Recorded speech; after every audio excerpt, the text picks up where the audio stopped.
Assalamualaikum warahmatullahi wabarakatuh.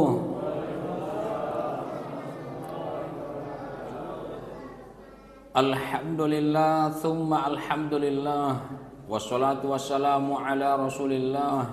Allahumma salli wa sallim ala sayyidina Muhammad wa ala ali sayyidina Muhammad. Faqala ta'ala wa bil walidaini ihsana.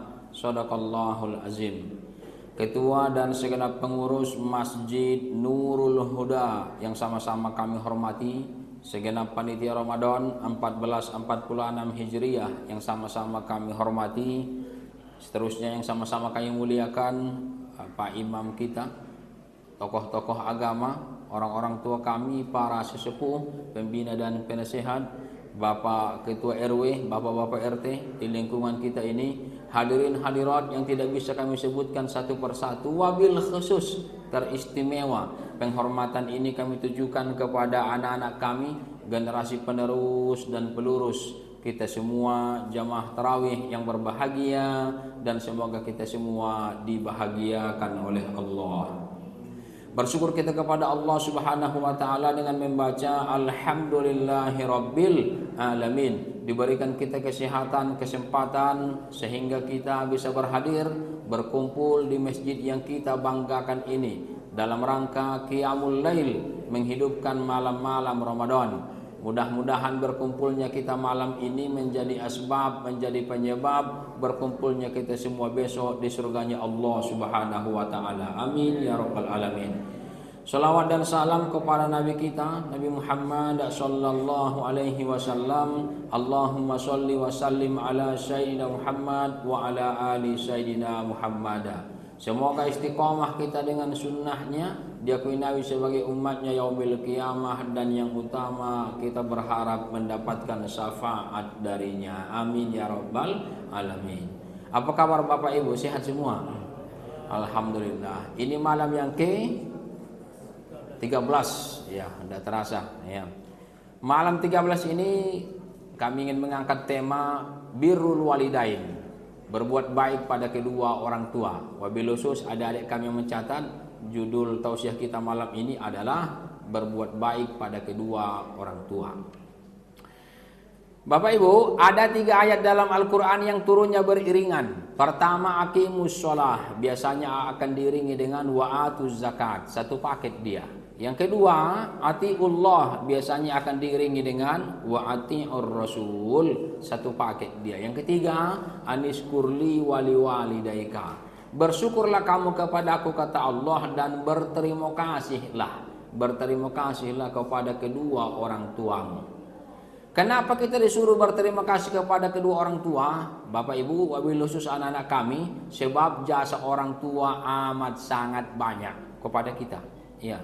Waktu kita dalam perut mak kita, dikemukakan dalam surah Luqman, orang tua kita, mak kita merasakan wahnan ala wahnin. Wahnan ala wahnin itu derita di atas derita, susah payah. Mak kita dulu mengandung kita. Makan salah, tidak makan lebih salah lagi. Habis makan muntah-muntahnya kan salah. Tidak makan lebih salah lagi. Duduk salah, baring salah, tidak pakai duduk, tidak pakai baring, lebih salah lagi. Wahnan ala wahnin, derita di atas derita, susah payah. Ya. Berapa lamanya? 9 bulan 10 hari mak kita mengandung kita. Setelah itu berkat perjuangannya terlahirlah kita ke muka bumi Allah Ta'ala ini. Tahukah kita, mak kita waktu melahirkan kita dulu, bertarung.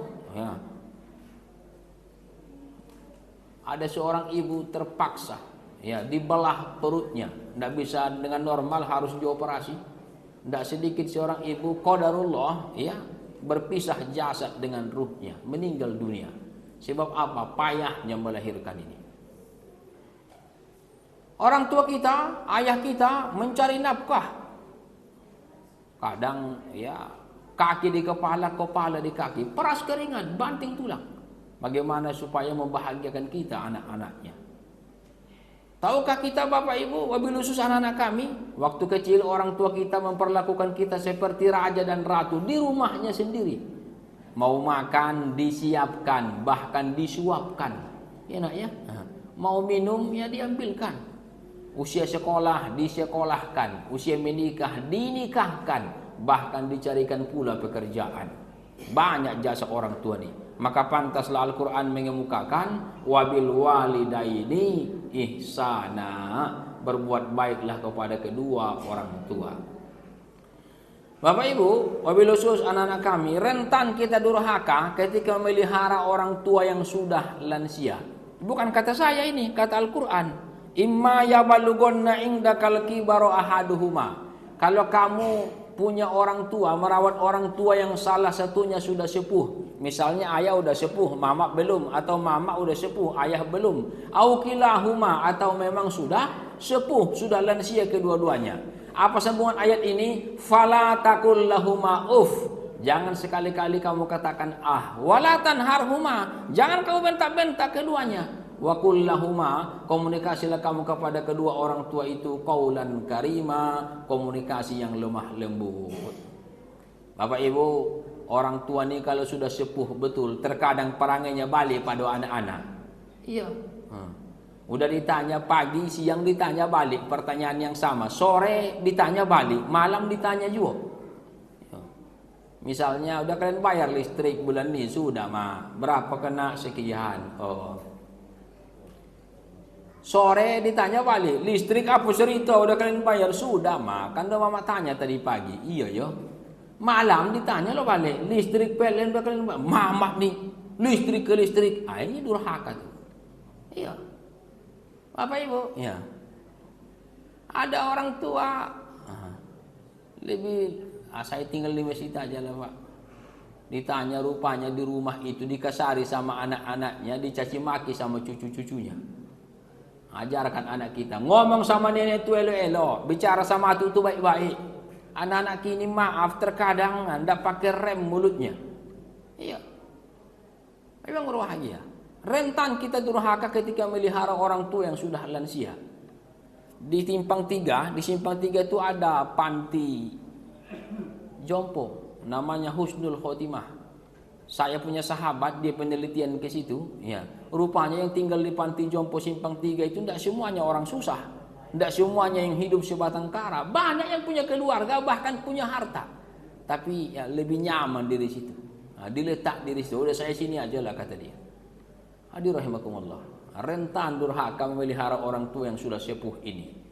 Tapi kalau kita ikhlas, insya Allah barokah akan berlimpah-limpah. Dan pahalanya luar biasa ini merawat orang tua yang sepuh ini, yang lansia ini. Zaman Rasulullah ada seorang sahabat. Ya Rasulullah, ini uridul jihad. Saya mau ikut berperang. Masukkan nama saya di situ. Saya ikut berperang. Iya. Kata Nabi, ahayun abawaka. Ahai anak muda, masih adakah orang tuamu? Qala, menjawab si anak muda itu, na'am ya Rasulullah, makku masih hidup. Kalau begitu kata Nabi, tidak usahlah kamu ikut berperang. Berbuat baiklah kamu kepada orang tuamu itu. Ketika kamu berbakti kepada orang tuamu itu, pahalanya selevel dengan jihad fi sabilillah. Subhanallah. Beruntunglah seseorang yang hari ini maknya masih ada, ayahnya masih hidup. Karena ketika dia menghormati, memuliakan, membahagiakan orang tuanya, ini pahalanya selevel dengan jihad fi sabilillah. Iya, besar pahalanya. Dalam satu riwayat, Bapak yang berbahagia, memandang wajah mak itu sama pahalanya dengan memandang Ka'bah. Iya. Kalau ada waktu luang kan pulang kampung. Pulang kampung kita. Memandang wajah mak itu, kita senang memandang dia. Dia suka, senang dengan kedatangan kita, pandangan kita. Itu sama pahalanya dengan memandang Ka'bah. Kalau tidak mungkin kan pulang kampung jauh, sering-sering telepon dia, apalagi sekarang pakai video call. Hadir rahimakumullah. Dan berlimpah rezekinya ini. Iya. Kalau kita totalitas ikhlas, insya Allah rezeki itu akan berlimpah. Iya. Bapak Ibu, bukan 1 2, ada banyak contoh dah. Iya. Dan doa orang tua ini luar biasa, menembus aras ini. Menembus aras.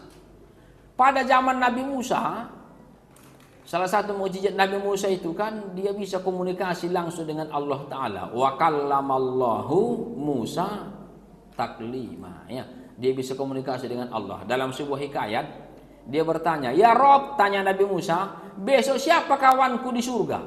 Kata Allah Subhanahu wa Ta'ala, "Tukang daging." Hah? Kata Nabi Musa, "Kok ndak tuan guru yang di sana? Kok ndak khalifah yang di situ?" "Siapa ya Rob? Siapa besok kawanku di surga?" Tanya Nabi Musa. "Tukang daging." Penasaran Nabi Musa, apalah amalan tukang daging ini? Kok dia pula lah besok kawanku di dalam surga? Bapak Ibu, didatangi Nabi Musa tukang daging ini, dicarinya apa amalannya. Rupanya amalan tukang daging ini, tahu Bapak Ibu, bagian terbaik dari daging itu dibawanya pulang. Misalnya hatinya, dagingnya, apanya, jantungnya, dibawanya pulang. Bagian terbaik dari daging itu tuh. Sampai di rumah, dimasaknya dengan tangannya sendiri. Udah masak, disuapkannya maknya dengan tangannya sendiri. Makanlah mak, makanlah mak. Kalau mak kok mak. Dan konyang kata maknya. Ini coba dulu mak. Orang tua ini kan agak dibujuk-bujuk nih. Makan mak, makan mak, makan mak. Makan. Bapak yang berbahagia senang maknya. Kata maknya, "Ya Allah, anakku ini anak baik. Ini anakku tukang daging ini anak baik, anak soleh ini ya Rabb. Masukkan dia ke dalam surga. Jadikanlah ya Allah dia satu tempat dengan Nabi Musa alaihi salam."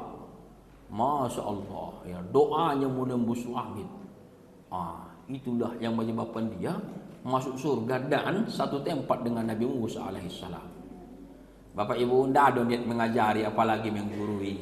Ya, kalau masih ada orang tua kita yang sudah sepuh, ikhlas, totalitas, jadikan itu ladang ibadah. Ya. Tidak tahu apa ibadah kita yang menyebabkan kita masuk surga. Saya sholat Ustadz, mungkin sholat kita kurang khusyuk. Ya, sodako saya Ustadz, mungkin sodako kita ada unsur riya. Nah, saya puasa Ustadz, mungkin puasa kita kurang sempurna.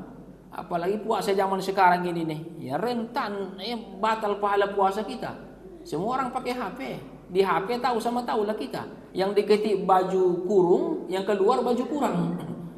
Kan ini. Mungkin puasa kita kurang sempurna, apalagi sholat kita kurang khusyuk, sodako kita ada unsurnya. Mungkin dengan mengurus orang tua yang sepuh inilah membuat kita masuk ke dalam surga. Tapi yang berbahagia, jadikan itu sebagai amal soleh. Iya. Dan insya Allah pahalanya berlimpah dan barokah akan datang dengan sendirinya. Iya, udah banyak contoh. Di Pekanbaru ini ada seorang tokoh, tidak tamat sekolah kawan ini, tapi dia alhamdulillah, ya, secara dunia berhasil, sangat sukses. Namanya Basri Jalkoto. Iya Bapak Ibu, tidak sekolah kawan ini, tapi alhamdulillah, ya, pengakuan dia inilah, saya sangat memuliakan makku. Anak-anak Ustadz, halo, hei anak-anak Ustadz, baik-baik sama mama nak ya, baik-baik sama ayah ya. Itu akan membuat kita menjadi orang hebat, orang sukses. Iya, ini pesan Ustadz betul nih. Pada masa Pak Jokowi dulu ada satu menteri yang sangat viral. Menteri, dia tidak tamat sekolah ini, tapi ini berkah tersendiri datang kepada dia. Namanya Menteri Kelautan itu siapa namanya? Susi, ya, Susi Puji Astuti itu. Luar biasa dia, ya. Dia pernah SMA tapi tidak selesai, ya, tidak selesai dia. Kemudian dia selesai paket. Banyak orang yang sarjana tapi tidak ditunjuk sebagai menteri. Ditunjuk dia menteri itu kan berkah tersendiri itu. Banyak orang meragukan kinerjanya, tapi alhamdulillah setelah diberikan kepada dia amanah itu banyak orang yang puas dengan kinerjanya.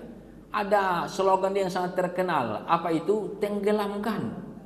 Kalau ada orang rumahnya dekat masjid tapi tidak pernah muncul-muncul sholat tarawih ke masjid, tenggelamkan. Ini. Karena ada macam itu tuh. Ada yang masyarakat kita tidak pernah ke masjid dia doh. Kapan dia ke Nurul Huda?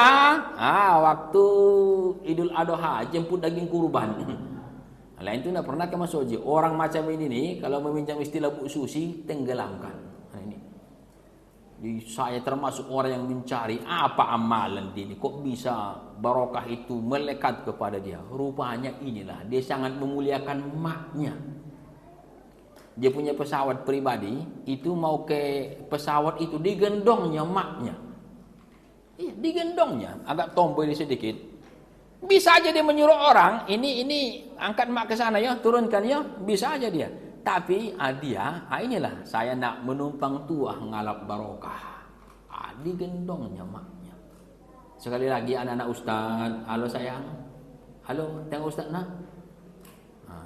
Baik-baik sama nenek, ya, baik sama mama, hormat sama ya sama tu ya. Mudah-mudahan jadi orang hebat, jadi anak yang soleh fit dunia wal akhirah. Amin ya rabbal alamin. Ini luar biasa pahalanya dan berkah akan berlimpah. Baik rahimakumullah. Sebaliknya, kalau kita durhaka pada orang tua, jangankan di akhirat, di dunia ini pun akan dibayar kontan oleh Allah Subhanahu wa taala. Jangankan di akhirat, di dunia ini pun dibayar kontan. Udah banyak legenda. Maling kundang, di mana tuh? Iya, Sumatera Barat. Iya. Di Adap Durhaka di Bengkalis. Di kampung kami Tapanuli Selatan sana Sampuraga. Ini legenda-legenda ini. Ya, sabda alam.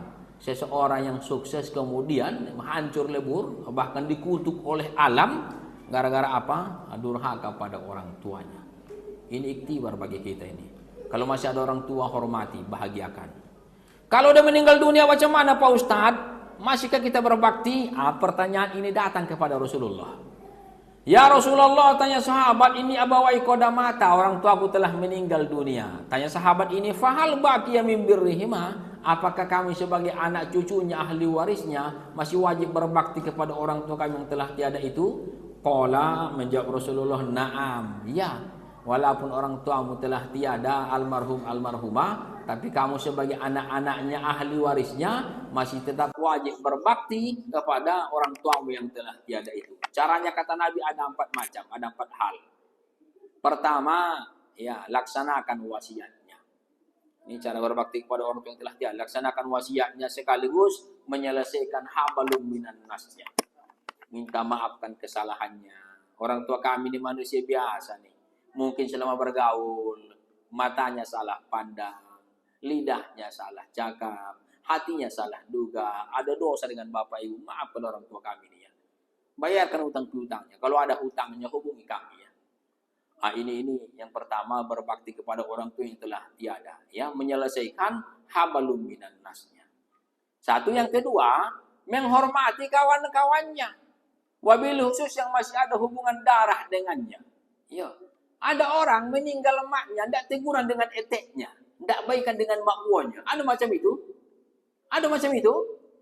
Itu tidak berbuat baik pada orang tua tuh. Iya. Tidak baikan dengan pak uanya setelah meninggal ayahnya. Ada pulang kampung kemarin, ada. Kemana kalian pergi? Ke pantai, terus ke kebun binatang. Oh, mantap lah ya, iya. Ada poi ke rumah mak uo. Tidak sempat dong. Ke kebun binatang sempat dia. Entah siapa dia ke kebun binatang tuh. Ini. Entah apa hubungan kalau binatang tuh. Sempat dia ke situ. Ke rumah mak uonya. Tidak sempat dia. Kakak dari mamanya kandung. Tidak sempat dia. Bapak Ibu. Tidak iya itu. Cara berbakti kepada orang tua yang telah tiada itu yang kedua. Hormati kawan-kawannya. Muliakan sahabat-sahabatnya. Wabil khusus yang masih ada hubungan darah dengannya. Yang ketiga, jaga nama baiknya. Jangan disebut-sebut nama almarhumah gara-gara perangnya guru kita. Ini ada seperti itu tuh, kasihan ya. Mereka ribut gara-gara warisan. Datang si adek menguasai, datang si abang tidak mau berbagi. Berpengadilan. Mau banding. Tidak sudah sampai gini. Astagfirullah. Ini. Udahlah, tidak boleh kita seperti itu. Iya. Tersakiti mak kita, ayah kita di alam barzah gara-gara perangi kita yang seperti itu. Maka jaga nama baiknya. Tidak baik kita ribut-ribut kakak beradik ya. Kemudian yang keempat, cara berbakti kepada orang tua yang telah tiada, ini yang utama. Apa itu? Ya da'una bil maghfirah. Mendoakannya dengan keampunan. Apalagi di Ramadan ini, ruhnya datang itu. Ramadan ini keunggulannya putihan abawabul jannah, dibukakan pintu surga, ditutup pintu neraka, dan ditangguhkan alam barzah. Ruhnya datang itu menengok. Ada enggak? Kiriman untuk diriku. Ada enggak yang mengenang saya? Bapak Ibu rahimakumullah, mari sama-sama kita ya banyak-banyak ya berdoa untuk kedua orang tua kita yang telah tiada, insya Allah. Terakhir, orang tua ini ya memang tidak ada alasan tidak berbakti. Ada orang bertanya, Ustadz, iya, ayah saya tidak peduli dengan saya. Iya, iya. Qadarullah, mak saya pisah dengan ayah saya. Nah, ayah saya menikah lagi, ya. Mak pun menikah lagi. Saya tinggal dengan saudara, dengan nenek. Tidak pernah ayah itu tuh peduli. Tidak ada kasihnya SPP, baju rayo. Zakat fitrah saya pun tidak dibayarnya Pak Ustaz. Zakat fitrah sekali setahun dan tidak dibayarnya dong. Iya. Ada pedulinya. Kini, ya, alhamdulillah awak godang. Ada Zoki. Ayah masih hidup. Ninggal terlun-terlun tabu lagi. Tapi jujur, yang tidak ada rasa itu. Bagaimana? Haruskah saya mengabaikan dia? Bapak Ibu, tetap menghormatinya. Ya, tetap berbuat baik dengannya. Berikan yang terbaik kepada dia. Ustaz, dia mengabaikan tanggung jawab. Biarlah dosa-dosa dia itu kepada Allah. Biar dosa-dosa dia. Yang jelas kita sebagai anak, tidak ada alasan tidak berbuat baik kepada kedua orang tua. Iya. Bahkan beda agama pun. Ya. Tetap kita disuruh berbuat baik kepada kedua orang tua. Nah, kita berharap di bulan yang penuh berkah ini, ya, dengan keberkahan Ramadan ini, kita baik dengan orang tua kita, dan mudah-mudahan kita berkumpul bersama mereka nanti di dalam surganya Allah Subhanahu wa Ta'ala. Amin ya Rabbal Alamin. Yang dapat kami sampaikan, terima kasih. Wabillahi susana Ustaz. Halo sayang, ya. Baik-baik sama ayah, sama mama, ya. Ya, elok-elok sama nenek, sama atuk, ya. Ya, mudah-mudahan jadi anak soleh semua ini bisa membahagiakan orang tuanya. Amin ya Rabbal Alamin. Terima kasih. Wallahul muwaffiq ila aqwamit thoriq. Subhanakallahumma wa bihamdika asyhadu an la ilaha illa anta astaghfiruka wa atubu ilaik. Wa ba'du fa'aqul assalamu alaikum warahmatullahi wabarakatuh.